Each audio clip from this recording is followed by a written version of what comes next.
Oui, je sais, les bruitages sont faits maison, c'est normal, on n'a pas de budget sur la chaîne. Salut tout le monde, c'est Gilles de la chaîne Coach Perso Déco. Aujourd'hui, une nouvelle vidéo, on va s'intéresser à ce sol. Il s'agit d'un plancher en bois massif, en pin, choix, on va dire, relativement déclassé à l'époque. Il y a énormément de nœuds, alors ça pose, on va dire, en soi, pas de problème. Ça fait partie, on va dire, du charme de cet appartement, puisqu'on peut le voir. On a ici une ferme apparente, on a des pannes apparentes, on a également de la frisette. On va dire que voilà, ça colle parfaitement à la thématique. L'essence de bois qui est vraiment majoritaire dans cette pièce, c'est du pin.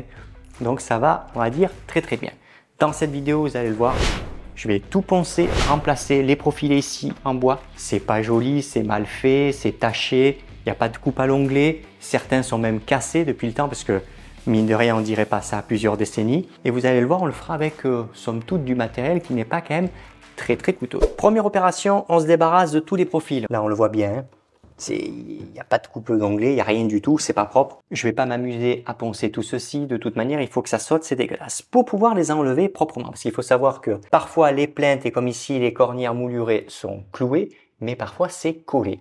Là, à cette époque, on va dire que le collage, c'était pas ça, donc c'est vraiment cloué. Je vais utiliser un gros tournevis plat, un riflard, donc qui est un couteau à lame durcie droit, et je vais en utiliser un également courbé pour vraiment faire ce qu'on appelle un petit peu aigre et arriver à sortir sans spécialement faire trop de dégâts. Alors, on commence. Et là, je glisse le riflard, on commence à repérer. Là, on les voit. Ça, c'est des clous tête homme. Hop.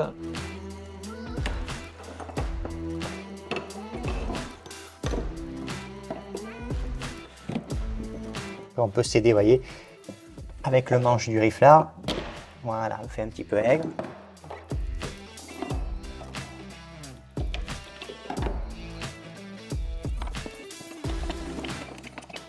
J'ai bientôt terminé. Ici, on a ce qu'on appelle les baguettes d'angle. Pareil, vous voyez, c'est quand même pas bien fait, il n'y a pas de coupe d'onglet.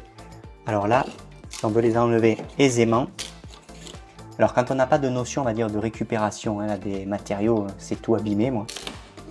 Et avec le riflard courbé, hop, on casse le dessus. Vous voyez, c'est quand même fragile. Et là, on vient glisser le riflard et on fait, vous voyez, gentiment, un petit peu aigre.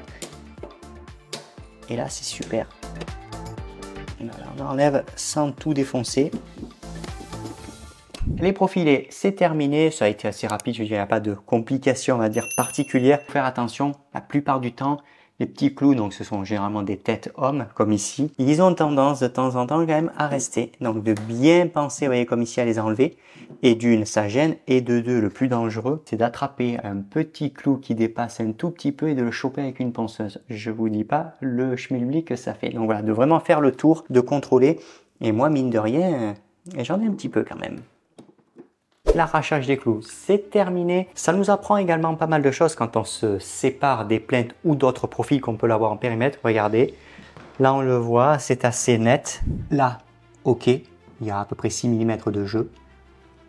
Là c'est bloqué, là c'est ok, là c'est bloqué, là c'est bloqué, bloqué. Et globalement, vous voyez, à peu près de partout, on a quand même les lames du plancher qui sont bloquées.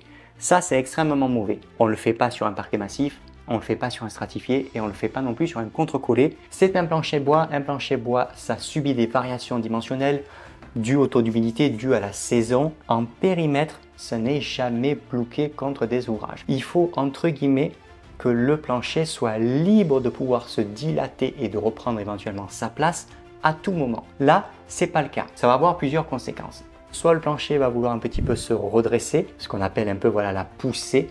La poussée, c'est souvent quand il est coincé et qu'il y a vraiment un gros taux d'humidité. Bon là, ça se relève. Ou alors, les lames, elles vont essayer un petit peu voilà, de s'écarter. Et on arrive à le comprendre.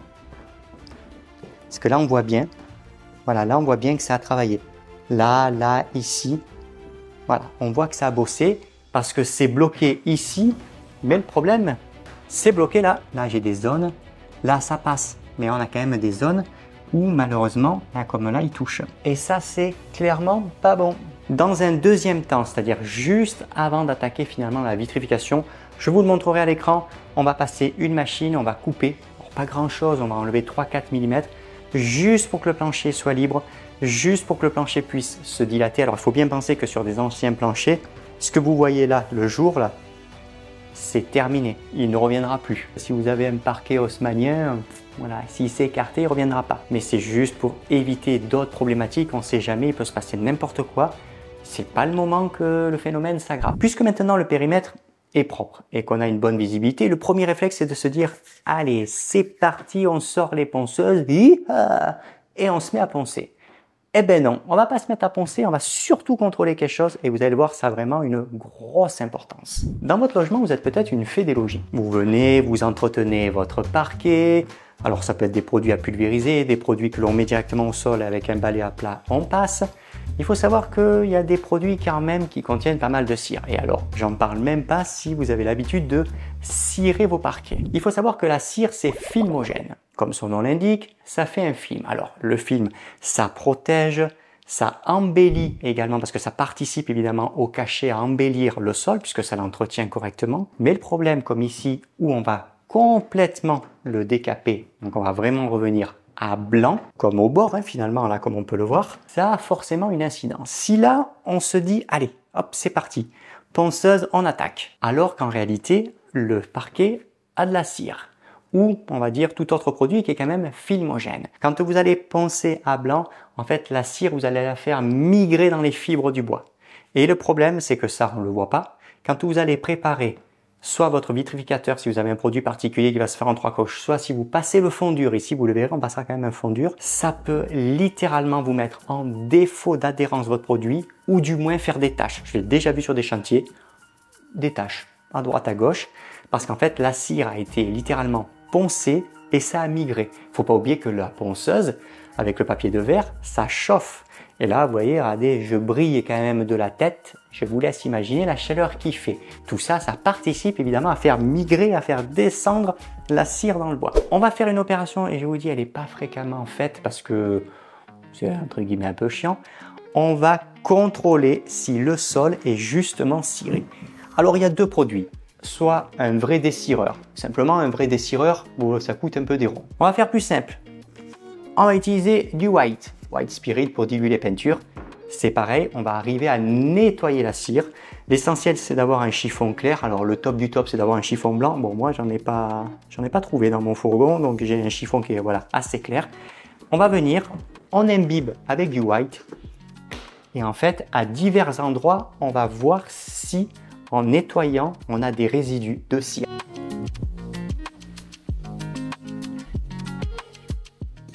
Il y a des petites traces. Pas méchant, on va continuer. Je vais venir, là je vois que c'est un peu, je vois bien là que c'est teinté.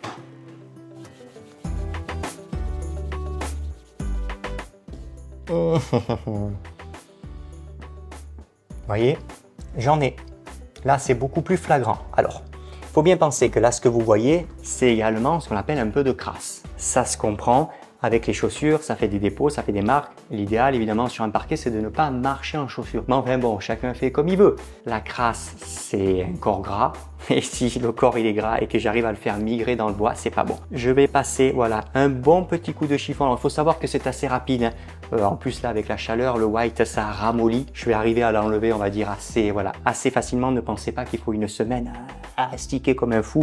Ça se fait rapidement. Chiffon, coton, ça c'est très important, pas de polyester. Du white et vous voyez, on astique. Hein. J'ai terminé de dessirer le sol avec le white.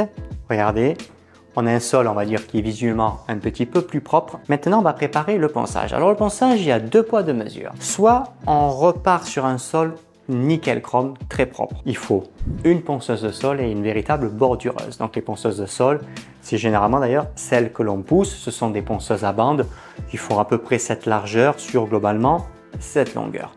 Ici, c'est pas du tout le but et vous allez le voir, on va utiliser somme toute du matériel relativement classique, ponceuse triangulaire et une ponceuse excentrique diamètre 150, tout simplement parce que ma cliente, vous voyez, quand on se baisse, on voit que le sol est un petit peu marqué, que le sol a quand même des coups globalement, mais ma cliente, ça c'est pas quelque chose qui la dérange. Elle veut évidemment que je reparte propre, mais s'il y a des petits chocs qui restent, elle m'a dit, Moi, ça me dérange pas, ça fait partie un petit peu du charme, ça fait vraiment partie voilà, du cachet et ça correspond à l'ensemble. Ça, c'est très important. Ça va déterminer, on va dire, voilà, le budget que vous pouvez consacrer dans ce poste-là.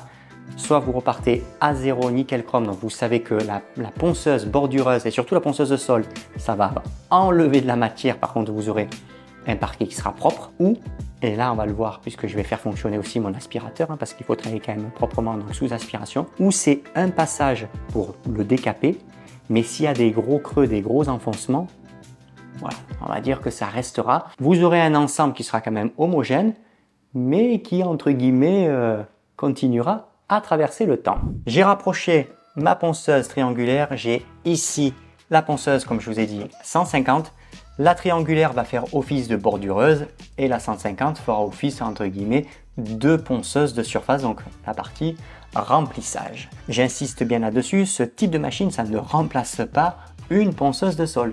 Voilà, une ponceuse de sol, c'est fait pour faire du gros travail, c'est fait pour enlever de la matière, c'est fait vraiment pour repartir propre. Si pour diverses raisons vous n'avez pas trop de budget, ou que vous êtes un peu radin, ben sachez que vous pouvez quand même faire des parquets. Moi, j'en fais quand même pas mal avec ce type de machine. Je veux dire, c'est vraiment à la demande. C'est juste, on va dire, globalement, un petit peu plus long.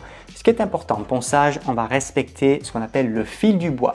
Là, mes lames sont dans cette direction, donc vraiment dans la partie de la longueur de la pièce. Je vais donc poncer en respectant mon fil du bois. Donc vraiment de gauche à droite ou de droite à gauche, mais je ne vais pas m'amuser à sauter de lame en lame. Ça, c'est très important. Ensuite, la granulométrie du papier de verre, ça a vraiment une incidence. Généralement, on fait deux passages. Le premier à l'aide d'un grain 60. Le grain 60, c'est ce qu'on appelle un papier de décapage. C'est le plus haut en termes de décapage, puisque le premier c'est généralement entre le 12 et le 24, mais enfin 12 ou 24 le sol vous le ruinez, surtout là avec du bois blanc. Là, moi je suis sur un 60 et je ferai un deuxième passage qui va être, on va dire, globalement assez rapide pour casser ce qu'on appelle les petites queues de cochon et les hologrammes que peut faire évidemment la machine à cause du papier de verre.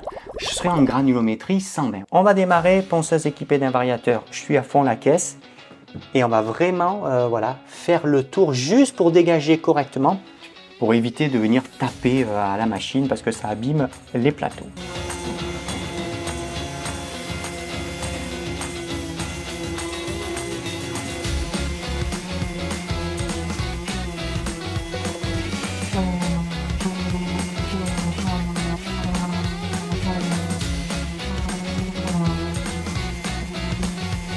Là, ça va faire quand même plus de ménage, hein, ça n'a pas la même puissance, puis c'est pas la même façon de poncer.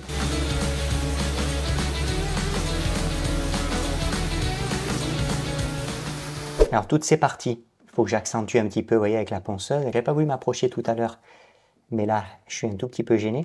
Donc tout ça, ce sont des tâches.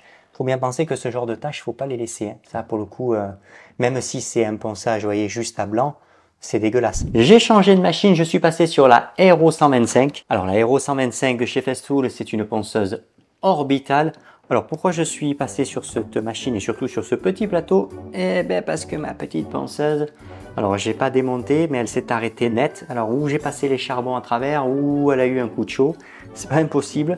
C'est peut-être les charbons parce que vous voyez la tête qu'elle a, elle est pas, c'est pas la plus jeune et il fait en plus aujourd'hui très très chaud en Provence. Vous allez voir si vous avez ce type de machine. Alors 125, 150 évidemment c'est beaucoup mieux. Voilà le résultat et gros avantage. Pourtant je pense en 60. Et vous voyez, en 60, on est quand même très très propre à la surface. C'est vraiment intéressant comme machine, mais là pour le coup, plutôt en 150, on va dire le temps de me dépanner. Je vais finir évidemment avec elle, parce que si c'est une histoire de charbon, ben, il faut forcément les acheter, les trouver, et bon, vu l'heure qu'il est, c'est pas forcément évident. Et ça, c'est des petits coups. Voilà, ça on le voit. C'est des petits coups qui étaient même avant, puisque c'est des coups, on voit, qui ont été teintés. Donc ça avait été abîmé et ça avait été revitrifié par-dessus.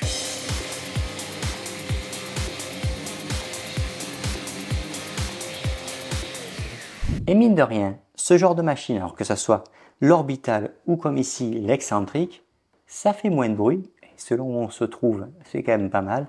Et surtout, vous l'avez vu, il n'y a pas du tout de poussière. Il faut faire attention quand on a une ponceuse de sol, alors particulièrement on va dire sur les machines de location, elles ont souvent leur grand sac. Et parfois le sac, ben, il est un peu percé et quand vous avez fini, il y a de la poussière de partout. Je veux vraiment vous le montrer dans cette vidéo que si vous avez pas de budget, pas forcément, voilà, on va dire beaucoup de matériel, on peut quand même évidemment poncer un sol. Alors j'entends pas 100 mètres carrés, mais moi là, la pièce elle est pas très grande, hein, c'est on va dire un petit séjour, donc ça va aller très bien ce genre de machine. Et c'est surtout, et ça je vous le montre, alors là, vous voyez, j'ai pas terminé, mais on arrive quand même à faire un très joli travail. Regardez, là on est en grain 60 et ça donne vraiment l'impression qu'on n'est pas en grain 60. Il y a presque pas de petites, voilà, ce qu'on appelle de petits hologrammes et de petites queues de cochon sur le bois.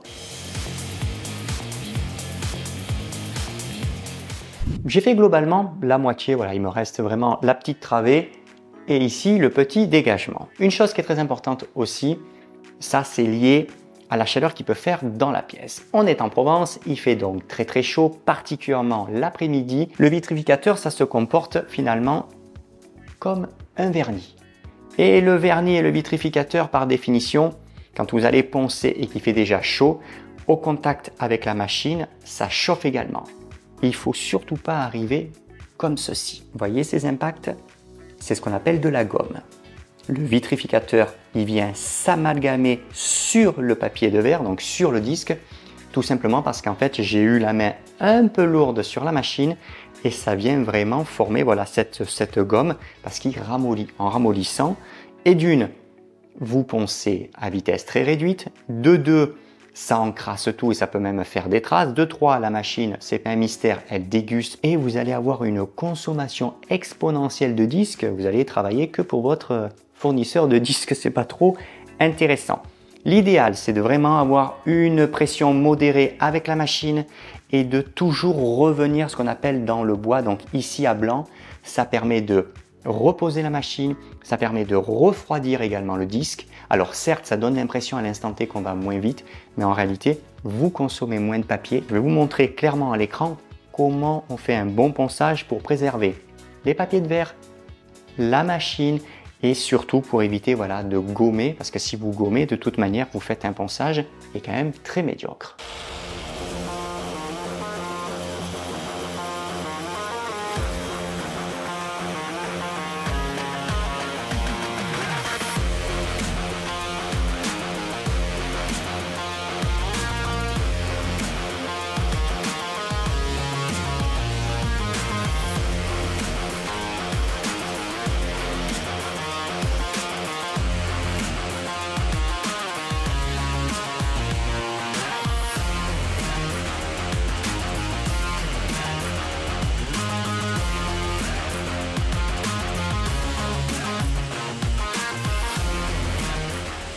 Tous ces petits stries, c'est le papier de verre grain 60 et ça en fait il y en a un petit peu partout. Si ça reste comme ça et que vous appréciez globalement la finition satinée, voire même brillant, parce qu'on peut faire des sols brillants, faut bien penser que ça qui ne se voit presque pas quand on marche, ça va apparaître alors comme un nez sur la figure. Plus le niveau de brillance s'augmente et plus ça va être visible. Et j'en parle même pas si vous êtes devant une grande baie vitrée ou des choses comme ça où il y a vraiment de la lumière naturelle.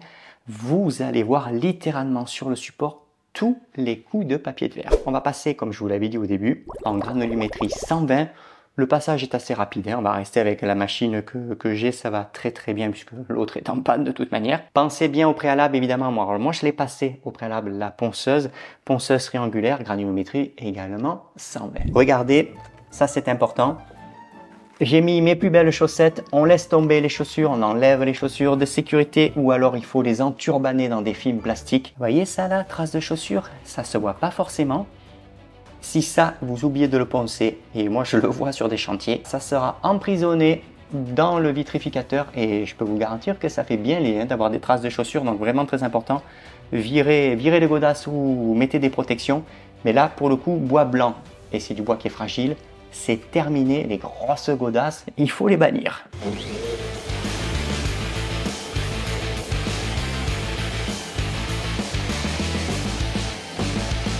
Le ponçage est désormais terminé. On va s'intéresser, comme je vous l'ai dit, à couper. Alors c'est une opération, je ne vous le cache pas, c'est un peu long. Je vais utiliser le Parkside à 30 balles avec une lame quand même neuve et voyez, avec de bonnes petites dents, parce que là pour le coup, il y a quand même une petite épaisseur, il faut que ça coupe. Ouais, je vais vraiment dégager cette zone.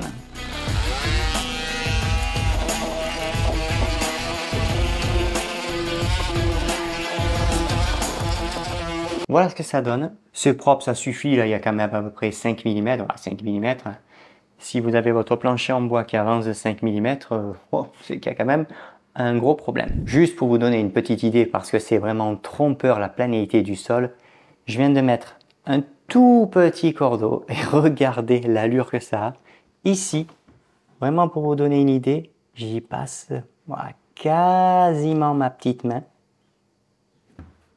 Et là, mine de rien, on a au moins 15 mm de faux aplomb. Si vous utilisez une ponceuse de sol et selon le sens dans lequel vous allez commencer, eh bien, quand vous avez fini, vous risquez d'avoir plutôt une barque. Les travaux préparatoires sont terminés hormis la pose des plaintes. Là, on va vraiment se centrer sur l'aspiration, donc le travail vraiment de dépoussiérer et d'aspirer. Ça, c'est primordial. Un vitrificateur, si vous avez comme là, le moindre petit bout de bois, le moindre petite particule, ça va se faire un plaisir de se déposer à la surface. Et si vous y faites pas attention, vous allez mettre 2-3 couches de vitrificateur. Quand vous allez passer la main ou selon évidemment l'éclairage naturel, ça va forcément se voir. Donc on prend bien le temps de bien aspirer et au moins ça vous permettra de partir sur des bonnes bases.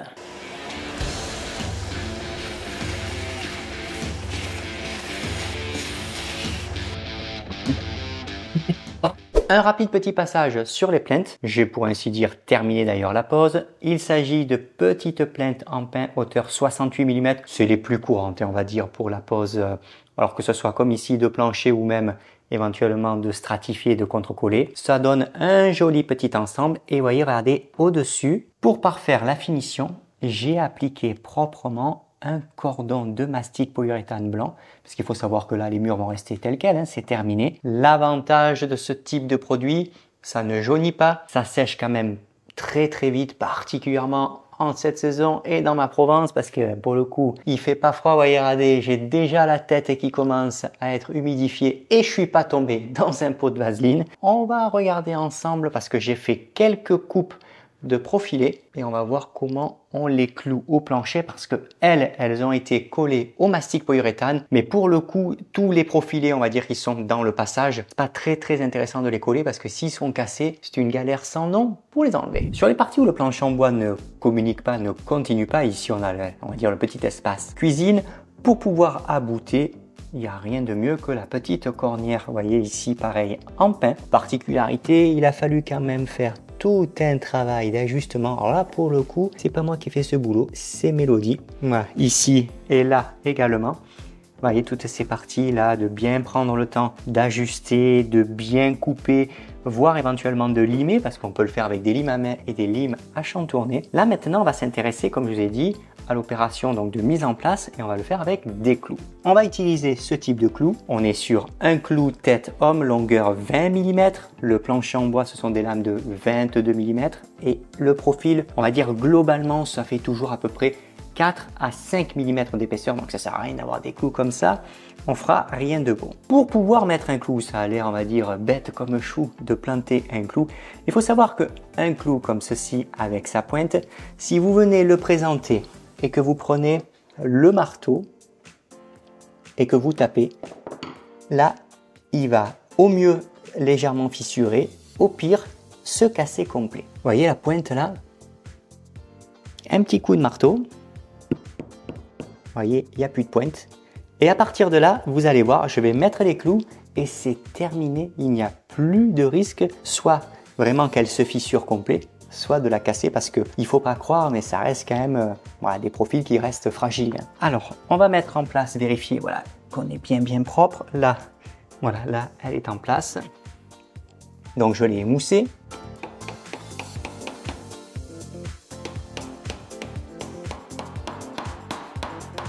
Là, je suis dans le plancher. Ici, on stoppe. Alors, vous pouvez utiliser soit un chasse-pointe ou un chasse-goupille. Vous voyez, ça, c'est un chasse-goupille. Chasse-goupille, ça va très bien. La plupart du temps, vous voyez, regardez, on a quand même l'embase qui est assez plate. Et là, pour faire un travail parfait, puisque bon, la tête homme, il ne faut pas qu'elle dépasse, on s'arrache les pieds. Et on ne faut pas non plus trop enfoncer.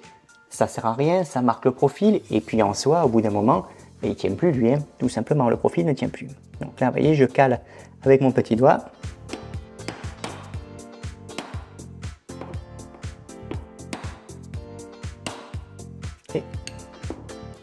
Voilà ce que ça donne. Et j'aurai pas de casse, pas parce que je suis plus fort que le Roquefort, tout simplement parce que voilà, j'ai émoussé la pointe. Alors ça c'est valable pas spécialement qu'avec les têtes hommes, hein, les têtes plates et même les clous, ce qu'on appelle torsadés. Du moment que vous lui cassez gentiment, donc vraiment émousser la pointe, vous allez pouvoir rentrer dans un ouvrage en bois sans fissurer.